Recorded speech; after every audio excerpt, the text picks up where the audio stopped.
अभिनेत्री से नेत्री बनी कंगना रनौत फिल्म इंडस्ट्री के बाद अब राजनीति में भी अपने बयानों की वजह से सुर्खियों में है।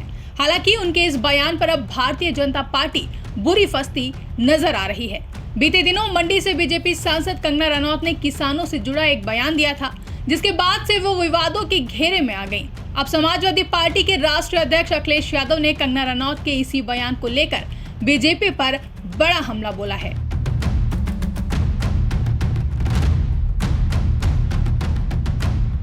किसानों को लेकर दिए गए अभिनेत्री और भाजपा सांसद कंगना रनौत के बयान पर सपा अध्यक्ष अखिलेश यादव ने निशाना साधा है।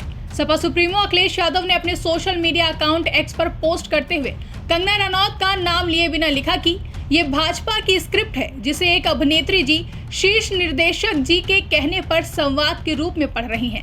जब एक सामान्य राजनीतिक भी ये समझता है कि किसानों के प्रदेश में किसान आंदोलन के बारे में अपशब्द कहने से उनको हानि होगी, तो क्या भाजपाई चाणक्य ये नहीं समझते हैं? इस प्रकरण की असली सच्चाई ये है कि ऐसी बात जानबूझकर कहलवाई गई होगी, जिससे हरियाणा में पहले से तय हो चुकी हार का कारण अभिनेत्री के बयान को बनाया जा सके और उस हार का दोषारोपण शीर्ष नेतृत्व पर ना हो। ये बयान नहीं, किसी को बचाने की शब्द ढाल है। आपको बताते चले कि कंगना के इस बयान से राजनीतिक घमासान मच गया, जिसके बाद विपक्ष ने बीजेपी पर प्रहार करना शुरू कर दिया था।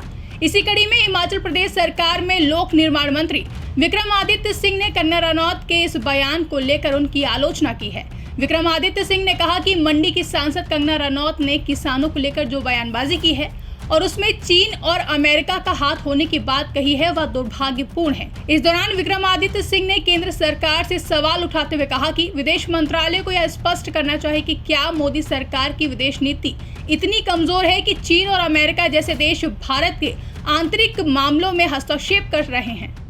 माननीय सांसद मंडी संसदीय क्षेत्र ने जो बयान दिए हैं वो उनकी इंटेलेक्चुअल बैंकरप्सी को दर्शाता है। जिस तरीके से अपनी ही सरकार की विदेश नीति के ऊपर जो उन्होंने प्रश्न झाड़ दिए हैं, ना समझते हुए ना जानते हुए, कि कह रही हैं कि अमेरिका और चाइना का हस्तक्षेप जो है वो हरियाणा के अंदर हो रहा है। मैं जो हमारे केंद्रीय फॉरेन मिनिस्टर है एस जयशंकर जी, उनसे पूछना चाहूँगा कि वो इसके ऊपर क्या बयान देना चाहते हैं। क्या वो मानते हैं कि हमारे इंटरनल मैटर्स में चाइना और यूएसए का इंटरफेरेंस हो रहा है? क्या इस तरीके की बयानबाजी देना सही है? ये चीज़ों से इनको बचना चाहिए। इससे ज़्यादा उनको हिमाचल के मुद्दे जिसके लिए उनको चुना गया है उसके ऊपर बात करनी चाहिए और उनको ये स्थिति स्पष्ट करनी चाहिए कि अभी जो आपदा आई उसमें बतौर सांसद वो केंद्र से कितना पैसा हिमाचल के लिए लेकर आई, उसके बारे में ज़्यादा बात करनी चाहिए। ये बिना मतलब की बातें जिनका कोई औचित्य नहीं है, जिनका कोई ग्राउंड रियलिटी नहीं है, उसके बारे में बात करना, और ख़ास करके कल भारतीय जनता पार्टी ने खुद इससे जो है वो पल्ला झाड़ लिया है, खुद इसको रिस्पॉन्सिबल स्टेटमेंट कहा है और कहा है कि ये ऑथराइज्ड नहीं है इस तरीके की बात करना। ये मैं समझता हूं कि दुर्भाग्यपूर्ण है। गौरतलब है कि कंगना रनौत ने एक इंटरव्यू के दौरान कहा था कि अगर हमारा शीर्ष नेतृत्व मजबूत नहीं रहता तो किसान आंदोलन के दौरान पंजाब को भी बांग्लादेश बना दिया जाता।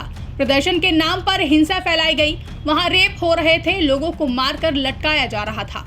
केंद्र सरकार की ओर से कृषि कानूनों को वापस लेने के फैसले को सही ठहराते हुए कंगना ने कहा कि जब बिल को वापस लिया गया तो सभी उपद्रवी चौंक गए, क्योंकि उनकी प्लानिंग तो बहुत लंबी थी। जिसके बाद से ही भाजपा सांसद कंगना रनौत अपनी दिए गए बयान को लेकर बुरी तरीके से घिर गई हैं। यहाँ तक कि उनकी पार्टी ने भी उनके इस बयान को लेकर किनारा कर लिया है और भविष्य में इस तरह की बयानबाजी न करने की सलाह दी है। ब्यूरो रिपोर्ट, इंडिया पब्लिक खबर। फिलहाल के लिए इस खबर में बस इतना ही। देश और दुनिया की ऐसी ही तमाम बड़ी अपडेट्स के लिए बने रहें इंडिया पब्लिक खबर के साथ।